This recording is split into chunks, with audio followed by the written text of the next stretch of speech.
Assalamualaikum warahmatullahi wabarakatuh. Sebelum kita memulai pelajaran, marilah kita mengucapkan bismillahirrahmanirrahim dan mengucapkan puji syukur kita kepada Allah Subhanahu wa taala yang telah memberikan kita kesehatan. Semoga kita sehat selalu dalam kehidupan sehari-hari, dan juga marilah kita perbanyak salawat kepada Nabi kita Nabi besar Muhammad SAW. Semoga kita mendapat syafaatnya di dunia maupun di akhirat. Kita hari ini masuk pelajaran fikih tentang penyembelihan. Penyembelihan menurut bahasa adalah menyempurnakan kematian, sedangkan menurut istilah adalah memutuskan jalan makan, minum, pernapasan, urat nadi pada leher hewan dengan alat yang tajam. Allah Subhanahu wa taala berfirman dalam surat Al-An'am ayat 118 yang berbunyi, A'udzu billahi minasy syaithanir rajim. Bismillahirrahmanirrahim. Fakulu mimma dzukira smullahi alaihi in kuntum bi ayatihi mu'minin. Shadaqallahul azim. Yang artinya, maka makanlah binatang-binatang yang halal yang disebut nama Allah ketika menyembelihnya jika kamu beriman kepada ayat-ayatnya. Quran surat Al-An'am ayat 118.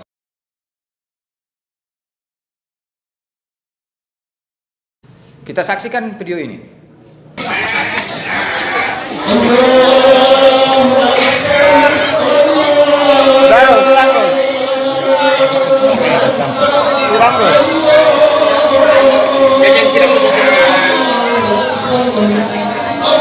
Penyembelihan ada dua cara. Cara pertama, kalau binatangnya jinak, maka disembelihlah pada lehernya. Memutuskan jalan makan, minum, dan urat nadi pada leher. Tapi kalau binatangnya liar, maka boleh di mana saja, mau di kepala, mau di badan, mau di dada, terserah, asalkan mengeluarkan darah dan mati. Misalnya kita mau makan kambing, kita punya ternak kambing, kita potong saja paha kaki sebelah, kita sebut nama Allah, kita potong kakinya aja, namun dia tidak mati, tidak boleh juga, dia harus mati. Syarat hewan yang akan disembelih, yang pertama, binatang yang disembelih tersebut merupakan binatang yang halal, baik zatnya maupun caranya, cara dapat memperolehnya. Misalnya ayam, itu kan halal, kambing halal, namun cara memperolehnya, kita memperoleh hewan tersebut, kita mencuri, maka haram juga. Sama juga kita memakan yang haram, karena cara memperolehnya kita dengan hasil curian, bukan hasil punya kita sendiri. Nah, jadi udah tahu jelas itu binatangnya halal, misalnya ayam itu halal, namun karena cara memperolehnya kita mencuri, maka haramlah untuk dimakan. Yang kedua, hewan tersebut masih dalam keadaan hidup ketika penyembelihan, bukan dalam keadaan mati ataupun bangkai. Jadi, kalau hewan tersebut misalnya ditabrak kendaraan, ayam ataupun unggas lainnya, ataupun bebek ataupun kambing ditabrak kendaraan, lagi ngeper-ngeper, di situ cepat kita memotongnya. Jangan yang sudah mati pula baru kita potong. Sama saja, sama juga kita memakan bangkai. Maka bangkai itu haram kita makan. Kecuali bangkai ikan dan bangkai belalang, itu halal. Kecuali bangkai ikan ya, bangkai ikan sama bangkai belalang, itu halal. Karena Allah Subhanahu wa taala berfirman dalam surat Al-Baqarah ayat 173. A'udzu billahi minasy syaithanir rajim. Bismillahirrahmanirrahim. Innama harama 'alaikumul maitata. Shadaqallahul azim. Yang artinya, sesungguhnya Allah hanya mengharamkan bagimu bangkai. Quran surat Al-Baqarah ayat 173. Jadi jangan kita makan bangkai, itu haram. Kecuali ingat, kecuali bangkai ikan dan bangkai belalang, itu halal.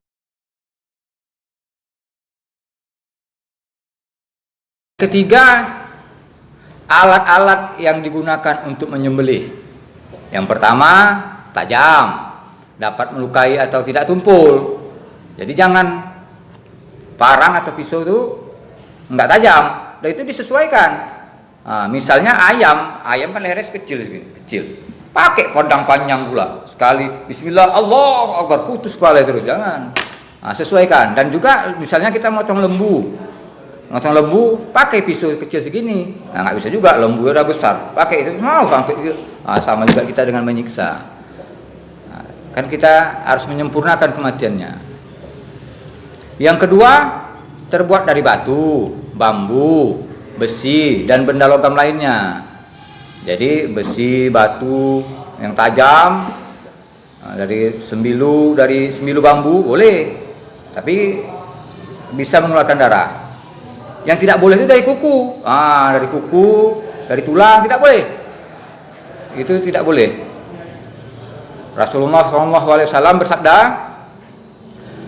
segala sesuatu yang mengalirkan darah dan disebut nama Allah ketika menyembelihnya silakan makan, asalkan yang digunakan bukanlah gigi dan kuku.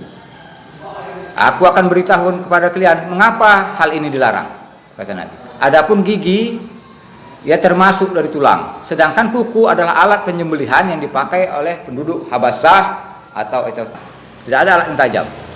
Jangan pula kita patahkan aja, patahkan aja lah, atau kita jepit di pintu, ambil ayam dijepit paling jangan, asalkan mati nggak boleh. Kita harus potong dulu keluar darah, dan itu memotongnya jangan dari atas, dari bawah. Dari bawah tarik ini, tarik, Allah, jangan diangkat pisau ya, jangan diangkat-angkat. Tarik, Bismillah, Allahu Akbar, Allahu Akbar, Allahu Akbar. Jangan ditekan bawah gini, ditarik ke atas gini.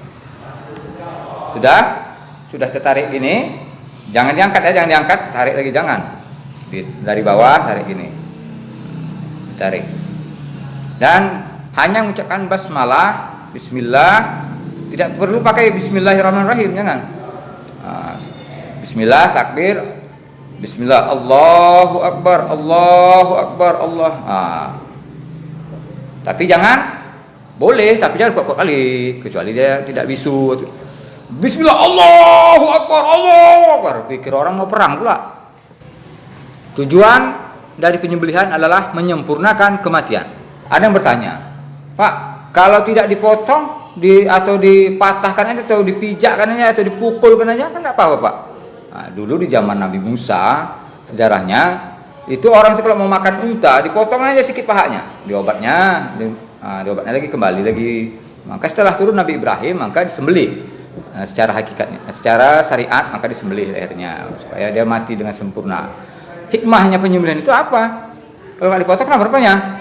Gitu. Kita menghilangkan sifat kebinatangan. Karena hewan itu mau kita makan. Jadi mau kita makan supaya hilanglah sifat binatangnya itu, jangan menempel pada diri kita. Makanya dipotong. Ya ingat ya, jangan pula karena nggak ada alat tajam, nggak ada alat apa, kita pijakan aja leher ayam itu, nggak boleh juga. Atau dicekik kan nggak boleh. Maka kita harus potong, kita sempurnakan. Inilah pelajaran kita hari ini. Sebelum kita menyelesaikan pelajaran hari ini, marilah kita semoga berkah ilmu yang kita peroleh. Marilah kita mengucapkan alhamdulillah. Dan yang akan datang pelajaran fikihnya tentang syarat menyembelih, syarat orang yang menyembelih. Hanya inilah yang dapat kita pelajari hari ini. Hairul kalam, wabillahi taufiq wal hidayah. Assalamualaikum warahmatullahi wabarakatuh.